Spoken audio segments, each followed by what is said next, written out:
you've also restored some amazing Star Wars pieces. I would love to hear about one particular Cantina character that you're proud of.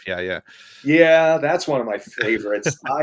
Okay, people who know me, even people who know of me, probably know the Cantina is like my thing. I have been obsessed with it since the movie came out in 1977, and the opportunity to just be around any of the original Cantina stuff is something that, you know, I feel completely fortunate to have had, and over time to have had that often.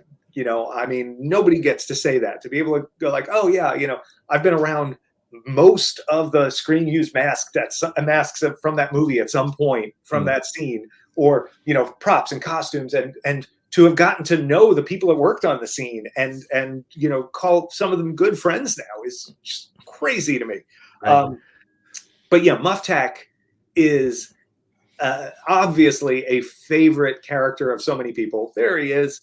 So that was in the collection of my good friends Bob and Kathy Burns. Kathy is sadly no longer with us. Bob actually is doing great, and this is a piece that he got from Rick Baker back probably in the 80s. It had been at Rick's studio for years, hanging out, collecting shop dust and all of that stuff. And then it went to Bob's place, and it was on a kind of like a coat rack kind of stand. It wasn't really anything that was made to conserve the piece. And over time, gravity was having its way with it. The materials were starting to deteriorate. Some of the stitching was coming undone. Things were separating.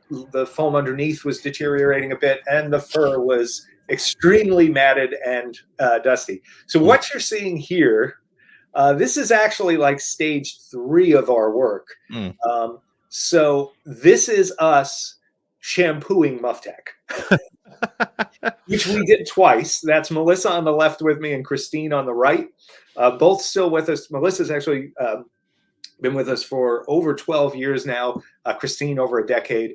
Both outstanding artists and just customer service people too. Christine now helps run the office. And but yeah, so we got in there. You could see we're giving him a good scritch too. This was something where we treated him. It was technically 3 passes. There was a vacuum pass where we did where you take like a vacuum with a pair of hose over it, like pantyhose, so that you can't accidentally suck something up. And it's a way that you can clean like stuffed animals and stuff. So we did a pass with that first, and that got pretty good. And then we went in and we had a special shampoo for artificial fiber hair, and we used that twice to get all of that muck out. And the end result is really striking. And yeah, there's some of the team. And it was just, and Melissa's dog Rocket. Right. But it really, it's a dramatic before and after. And it's a piece that I felt so lucky that we could get in studio and save. And it's